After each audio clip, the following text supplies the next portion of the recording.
ఈరోజు బోయపల్లి ప్రాంతానికి అద్భుతమైన భవ్యమైనటువంటి సనాతన భాగ్యోదయం జరిగింది. ఈ విజయం, ఈ ఘన విజయం మనందరిది. దీనికై భగవంతుడు మనకు సహకరించాడు కాబట్టి కార్యకర్తల రూపంలో వచ్చి ఈ కార్యక్రమానికి శ్రీకారం చుట్టి దీన్ని విజయవంతం చేయించారు.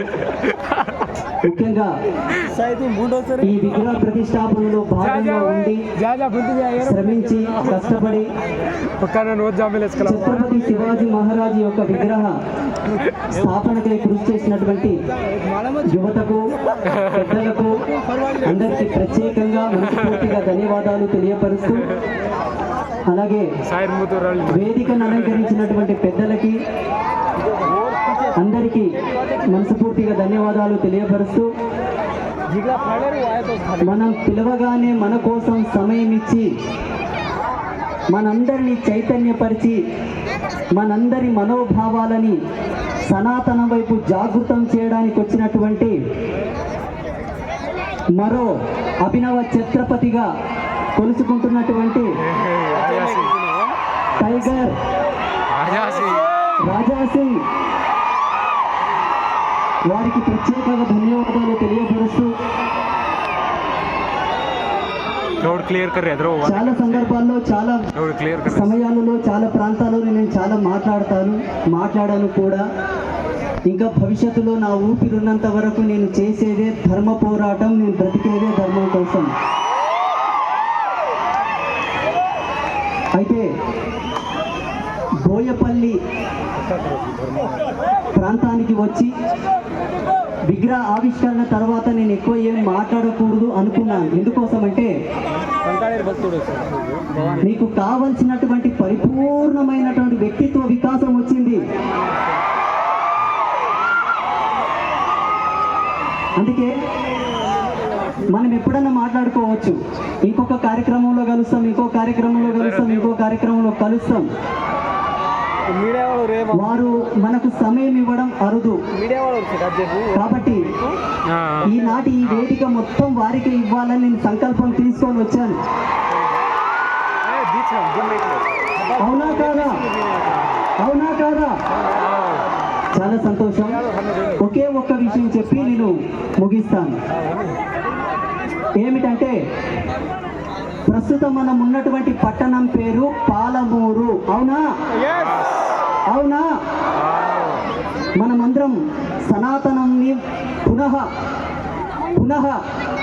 విశ్వవ్యాప్తం చేయడానికి, కృణ్వంతో విశ్వమార్యానన్న సత్యాన్ని ప్రకటితం చేయడానికి కష్టపడుతున్నటువంటి వీరులం, యోధులం. అవునా? అయితే మనకు తెలియకుండానే ఒక కుట్ర జరిగింది. ఏమిటంటే, కొన్ని గ్రామాల పేర్లు, కొన్ని మండలాల పేర్లు, కొన్ని పట్టణాల పేర్లు, కొన్ని ప్రాంతాల పేర్లు మనవి కానివి ప్రవేశించాయి. వాటన్నిటిని మనం మార్చాలి. అవునా? అది మన జీవితానికి, మన ధర్మానికి, మన జన్మకు ఒక బానిసత్వాన్నిగా మనం పరిగణలోకి తీసుకోవాలి. ఇది మనం అందరం ఎక్కడ పోయినా, ఏ ప్రాంతానికి పోయినా మహబూబ్ నగర్ అని మనం చెప్పుకోకూడదు, పాలమూరు అని చెప్పుకోవాలి. అలాగే ఏ ప్రాంతంలో మనం ఉన్నా, ఏ రాజ్యంలో మనం ఉన్నా, మనకు తెలియకుండానే మన పెద్దలు కొన్ని తప్పులు చేశారు. ఇప్పుడు వాటన్నిటిని బయటికి చెప్పడానికి మాలాంటి పెద్దలు ముందుకు వస్తున్నారు. కాబట్టి వాటన్నిటిని మనం మార్చాలా? తప్పకుండా మనం అందరం కంకణబద్ధులమై గ్రామాలతో మొదలుకొని, పట్టణాలతో మొదలుకొని, రాజ్యాలతో మొదలుకొని అన్నిటిని మనం మార్చుకొని భావి తరాలకు సమగ్రవంతమైన సనాతనాన్ని పరిచయం చేయాలి. అవునా కాదా? ఇంకొక విషయం, చాలా మంది పేర్లు వాళ్ళకు తెలుసో తెలియక కొన్ని తప్పుడు పేర్లు పెట్టుకుంటుంటారు. ఏమిటంటే, ఒక పేరు చెప్తాను, ఎగ్జాంపుల్, కాశీయప్ప, కాశీమప్ప. ఎవరి పేరు? ఏం సంబంధం? ఇంకొక మాట చెప్తాను, మొగులప్ప, మొగులమ్మ. ఎవరి పేరు? ఎందుకు పెట్టుకోవాలి? ఎవరికి పుట్టినాం, ఎవరి పేరు పెట్టుకుంటున్నాం? ఒకవేళ మన ధర్మంలో ఒకవేళ పేర్లకు ఏమైనా తక్కువ ఉందా? మన ధర్మంలో పేర్లు లేవా? పర్యావరణ సిద్ధాంతానికి ఖగోళ విజ్ఞానానికి అనుసంధానమైనటువంటి పేర్లు, DNA ఫ్రీక్వెన్సీకి సంబంధించిన పేర్లు మన ధర్మంలో ఉన్నాయి. పరిపూర్ణమైనటువంటి వేద ప్రమాణ సాక్షిగా, సమగ్రవంతమైనటువంటి వేద విజ్ఞాన సాక్షిగా నేను నిరూపిస్తాను. ఈ పనికిరాని పేర్లు మనకు అవసరం లేదు. అవునా కాదా? అవునా కాదా? మీరు గ్రామాలతో మొదలు పెట్టండి. కొన్ని గ్రామాల పేర్లు అయితే మరి అధ్వానంగా ఉన్నాయి. మీరందరూ ఏం చేయాలి? గ్రామంలో ఉండేటటువంటి హిందువులందరూ ఐక్యమత్యమై ఒక పేపర్ మీద రాయాలి, ఈ గ్రామానికి పేరు మాకు ఇష్టం లేదు, మండలాధికారికి ఇవ్వాలి, కలెక్టరేట్లు ఇవ్వాలి, తక్షణమే ఈ గ్రామం యొక్క పేరు మార్చమని చెప్పాలి. చేస్తారా? చేస్తారా? మొన్న నేను ఒక గ్రామానికి పోయాను. ఆ గ్రామం పేరు చూసి ఆ గ్రామంలో కార్యక్రమాన్ని భవిష్యత్తులో ఇటువంటిది ప్రతి గ్రామంలో ఉంది.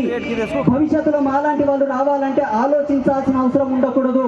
వే క్లియర్ గా ఉండాలి. అది చేయాల్సినటువంటి బాధ్యత మీదే. చేస్తారా? చేయరా? చేస్తారా? చేయరా? చాలా సంతోషం. ఆ మాత్రం మాట ఇచ్చినందుకు, ఇంతకాలం నేను అరిచినందుకు ఒక విలువ. చేస్తారో చేయరో తర్వాత విషయం. కానీ ఒక విషయం బాగా గుర్తుపెట్టుకోండి, భవిష్యత్తుకు మనం ఏమి ఇస్తున్నామన్న ప్రశ్నార్థకం మనకు వద్దు. దానికి సమాధానం ఇప్పుడే ఫుల్ఫిల్ చేసి మనం పోవాలి. అవునా కాదా? అవునా కాదా? ఇంకొక చిన్న మాట, లాస్ట్ అండ్ ఫైనల్. ఎందుకంటే ఈ వేదిక, ఈ మైక్ మొత్తం రాజా సింగ్ గారికి ఇవ్వాలని నేను అనుకోని వచ్చాను. Last and final, last and final. ఈ మధ్యలో సోషల్ మీడియా మాధ్యమంగా కొన్ని వీడియోలు నా దృష్టికి వచ్చాయి. అవి ఏమిటి అనగా, మన ధర్మాన్ని కాపాడడానికి, మన ధర్మానికి నేనున్నానని ఆ సేతు హిమాచల పర్యంతం రామేశ్వరం వరకు ఒకే ఒక్క గలం నిష్పక్షపాతంగా, ధైర్యంగా, నిఖాస్తుగా నిలబడ్డటువంటి టైగర్ రాజా సింగ్ గారి యొక్క కుటుంబానికి, రాజా సింగ్ గారి కుటుంబానికి కొంతమంది అపరిచితులు, అఘాంతకులు లేనిపోని తప్పుడు ఆరోపణలతో భయభ్రాంతులకు గురి చేయాలని చెప్పేసి కొన్ని స్టేట్మెంట్ ఇస్తున్నారు. ఖబర్దార్, ఎవరన్నా రాజా సింగ్ గారి వైపు కన్నెత్తి చూసినా, రాజా సింగ్ గారి కుటుంబం వైపు కన్నెత్తి చూసినా భారతదేశ పటంలో ఒక్కడు కూడా మిగిలడు. ఇది వార్నింగ్ కాదు, ఇది వార్నింగ్ కాదు, హెచ్చరిక కాదు. ఒక్కసారి బాగా గుర్తుపెట్టుకోండి, హిందూ అనేవాడు ఎప్పుడు కానీ ఎవడి జోలికి రాడు. ఒకవేళ ఆ జోలికి గనక మీరు వస్తే ప్రకృతిలో మీ అడ్రస్ ఉందో లేదో కూడా కనుక్కోవడానికి ఎవడు మిగిలడు. ఇది ఆనాటి నుంచి ప్రళయకాల రుద్రుడు నుంచి మొదలుకొని, పరశురాముడి నుంచి మొదలుకొని, శ్రీరామచంద్ర ప్రభు నుంచి మొదలుకొని, కృష్ణ పరమాత్మ నుంచి మొదలుకొని నేటి యుగంలో రాజా సింగ్ వరకు వచ్చేసింది. అవునా కాదా? చూడండి, నిష్పక్షపాతంగా ఒక మాట చెప్తాను. నేను సన్యాసిని, ఆజన్మాంత బ్రహ్మచారిని. ఎంతో మంది రాజకీయ నాయకులను చూస్తున్నాం, ఎంతో మంది గొప్ప గొప్ప కోటీశ్వరులను చూస్తున్నాం, సంఘ సంస్కర్తలను చూస్తున్నాం. ఎవడు మాట్లాడతాడయ్యా? పెళ్ళాం పిల్లల్ని పక్కన పెట్టుకొని, సంసారం పెట్టుకొని, గుండె చీల్చి ముందుకొచ్చి మాట్లాడే తమ్ము ఎవరికన్నా ఉందా? మాలాంటి సన్యాసులు మాట్లాడవచ్చు, ఎందుకంటే మాకు పెండం లేదు, పిల్లలు లేరు. వచ్చిన మొక్కరమే, పోత మొక్కరమే. మేము మాట్లాడే ఏం ఇబ్బంది లేదు. కానీ ఒక కుటుంబాన్ని పెట్టుకొని, ఒక ధర్మాన్ని పెట్టుకొని, ఒక వ్యవస్థను పెట్టుకొని, బాధ్యత గల ఒక సంస్థలో ఉండి ధర్మం వైపు నేనున్నానని చెప్పేవాళ్ళు చాలా తక్కువ. అవునా కాదా? అవునా కాదా? అటువంటి ఒక నాయకుడు మన మధ్యలో ఉన్న తర్వాత వారిని, వారి కుటుంబాన్ని, వారి వ్యవస్థని మనమందరం కాపాడాలా లేదా? కాపాడాలా వద్దా? చెప్పాలి. ప్రతి ఒక్కరు కూడా ఏమంటే, ప్రతి ఒక్కరితో స్మార్ట్ ఫోన్ ఉంది, ఒక స్టేట్మెంట్ ఇవ్వాలి. మా ధర్మ రక్షకుణ్ణి, అభినవ ఛత్రపతి శివాజీ మహారాజ్ అయినటువంటి రాజా సింగ్ వైపు కానీ, వారి కుటుంబం వైపు ఎవడన్నా కన్నెత్తి చూస్తే ఖబర్దార్ అని చెప్పాలే వద్దా? చాలా సంతోషం. మరి నియమానికి కట్టుబడి ఉండాలి కాబట్టి ఈ మైకుని, ఈ వేదికను వారికి అర్పిస్తూ నేను సెలవు తీసుకుంటాను. మరి ఒక్కసారి గట్టిగా చెప్పాలి, భారత్ మాతా కీ, భారత్ మాతా కీ, భారత్ మాతా కీ, జై భవానీ,